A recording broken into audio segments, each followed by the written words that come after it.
走り出せ走り出せ空高く鳩と差し Hey les amis, c'est Dr Chopper. Aujourd'hui, on se retrouve pour la review du chapitre 853.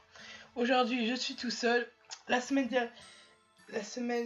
il y a 2 semaines pour le dernier chapitre, je n'étais pas là non plus. Désolé, en ce moment, nous avons certains moments d'indisponibilité, mais bon, on fait ce qu'on peut. Bon, on ne s'attarde pas plus longtemps, c'est parti. On se retrouve au début du chapitre avec Big Mom et Brooke. Brooke a bien évidemment perdu, c'était largement prévisible, aucune chance de victoire. Big Mom lui manque de respect, limite elle le caresse. Bon, du coup, Brooke a échoué, la copie du Rod Poneglyph sera pour plus tard. On apprend un peu plus sur le pouvoir de Big Mom.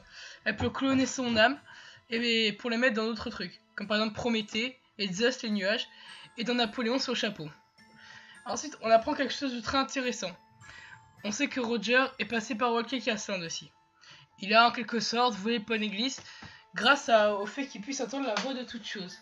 Et ça lui a permis en quelque sorte de pouvoir décrypter le Poneglyph. Au préalable, il y a sûrement eu un affrontement entre les équipages de Roger et Big Mom qui est très probable vu qu'ils font partie de la même génération. Et on sait maintenant que Big Mom ne veut plus du tout laisser passer ça. S'il avait réussi à arrêter Roger, il n'aurait tout simplement pas été roi des pirates. Et donc Luffy, elle ne veut absolument pas qu'il devienne roi des pirates en prenant ce Rod Poneglyph. Si on veut aller plus loin dans le parallélisme entre Roger et Luffy qui commence à se dessiner dans le nouveau monde, Luffy devra forcément battre Kaido, c'est obligé. Et donc très probable que Roger ait battu Kaido par le passé. On sait que Kaido a perdu cette fois, Roger était très puissant à l'époque, c'était sûrement un des seuls à pouvoir rivaliser avec Kaido avec Barbe Blanche, donc c'est très probable. Bon, on apprend comment Big Mom compte lire les poneglyphes, mais c'est pas encore gagné. Son atout c'est Pudding. Maintenant on comprend pourquoi Big Mom la chérit tant, mais qu'est-ce qu'elle a de si spécial? Bon, il y a son fruit des démons, mais ça mérite peut-être autant d'attention de la part de Yunko? Pas vraiment. Du coup on apprend qu'elle est métissée de la tribu des trois yeux, qui en éveillant leur troisième yeux ont le pouvoir d'entendre la voix de toute chose, comme pour Roger. On peut se demander quel est le lien entre Roger, Luffy, cette tribu là. Il y a sûrement quelque chose. Et si, c'était évident qu'il y a un autre moyen d'entendre la voix de toute chose que simplement Roger et Luffy. Sinon tous les autres empereurs, tous les autres pirates, ils n'auraient absolument aucun moyen d'accéder au Poneglyph et aucun moyen d'accéder au One Piece. Et c'est très probable que la tribu des trois yeux, comme les scientifiques de Hara, puisqu'ils pouvaient accéder au Poneglyph, ils aient été persécutés par le gouvernement mondial. Et c'est pour ça que Big Mom n'a pu trouver qu'une femme de sang impur, c'est-à-dire une métisse qui est Pudding. Après,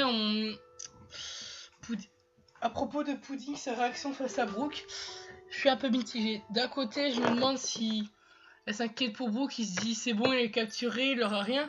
Et c'est d'un côté, ou si elle est rassurée parce qu'il est capturé, qu'il n'ira pas plus loin. Et bon, je pense toujours qu'elle veut pas vraiment la mort des Mugiwara. Après, il y a le combat Pedro contre le baron Tamago, qui s'est évidemment pas fait one shot, ça aurait été beaucoup trop simple.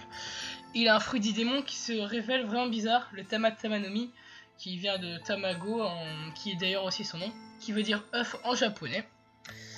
Et son fruit lui permet de passer à différents stades. C'est pas comme un Zoan qui a 3 formes, la forme normale, animal, semi-animal, non, ça lui permet de passer à différents stades. Je trouve ce fruit très bizarre, mais à la fois très original. Et Pedro, en tant que perso badass, fait semblant de faire le kamikaze avant de tout faire exploser et de s'enfuir dans le miroir world. Il avait en effet croisé Chopper et Carrot avant, et ils avaient échafaudé le plan. Après, on repasse à Luffy. Luffy qui échappe toujours aux gardes et qui est attiré par Reiju.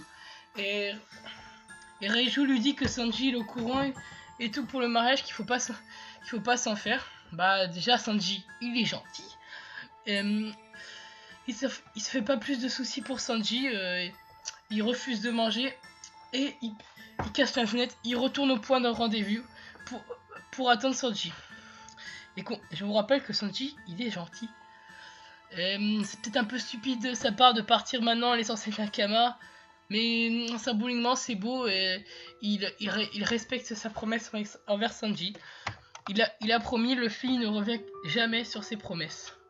Bon, maintenant on a présenté les grandes lignes du manga. On va un peu spéculer sur la suite, qui risque de se révéler faux, mais bon. Bon, dans tous les cas, on sait que Sanji doit revenir dans l'équipage. La fin du manga ne peut pas se faire sans Sanji, c'est évident. Et il faut que la copie du Rio Poneglyph soit effectuée, car on ne peut pas il peut pas avoir un retour en arrière sur Whole Cake Island. Trop long. Là, sinon, ça serait beaucoup trop long. Et il faut que le manga avance. Bon, le scénario le plus probable, selon moi, c'est que Sanji, après une longue réflexion, après avoir pesé le pour et le contre, il est finalement vers Luffy. Sinon, évidemment, comme je dirais, encore une fois, ça tournera en rond, il n'y aurait aucune solution. Je sais qu'il y a ceux du Baratie, mais il n'y peut rien pour ceux du Baratie.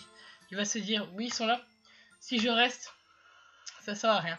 Vaut mieux se bouger. Du coup, il va rejoindre Luffy avec le bento qu'il avait préparé à la base pour Pudding.